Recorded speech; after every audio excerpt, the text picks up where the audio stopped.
Hey everyone, welcome to today's Cornerstone Connection Daily Devotional. My name is Nate Carter, and today we're in 2 Corinthians chapter 3. You may not know this, but I'm a PK. I'm a pastor's kid.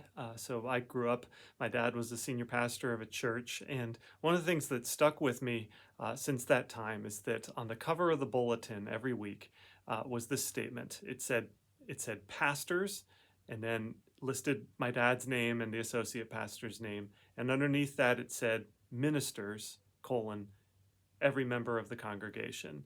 And it was a weekly reminder that yes, there's a job there's a role for a pastor, but in terms of ministers, we are all, as followers of Christ, given the responsibility and privilege of being ministers of the gospel.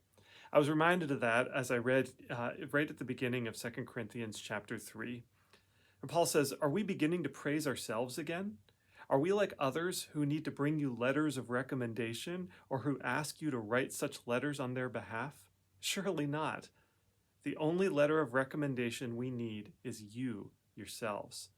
Your lives are a letter written in our hearts. Everyone can read it and recognize our good work among you."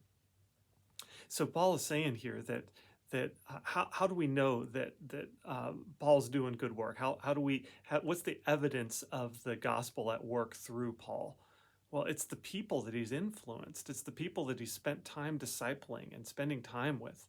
And so he doesn't need to come in with a big resume of accomplishments, because the resume that Paul has is the lives the changed lives that are a response to Paul's ministry among the people. Now, I remember a time back earlier in ministry where I was working with a particular musician, and he was on my worship team, and he wasn't really a follower of Christ. I think he had maybe a bit of a church background, but it wasn't anything that really, it wasn't a heartfelt connection to God.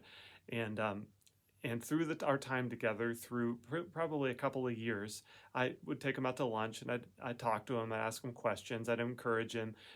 And by the time that he ended up graduating, he graduated from high school, he got a job, and he left the band at that point. But by that point, he had started meeting with others at his work, and he was doing a Bible study daily with them.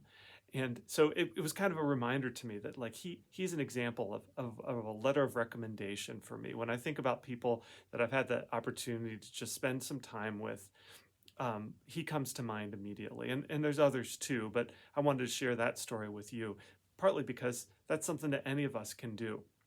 Now, if you look at verse 5, it is not that we think we are qualified to do anything on our own. Perhaps you're thinking, I can't do that. I'm not a minister. I'm not qualified. Well, he says our qualification comes from God. He has enabled us to be ministers of his new covenant. You see, he's given you all that you need in order to be able to share the good news with others, to invest in other people's lives. And so my question for you today, we ask it from time to time around here, who's your one? Who's someone that you are praying for regularly, always looking for opportunities to invest in? And maybe it's not just one, but we are encouraging all of us to have at least one person that we're kind of pouring into and investing in and looking for opportunities to speak into that person's life, to be a minister to. Because guess what? You're qualified. And God may use you in the life of that person, and that person will become your letter of recommendation.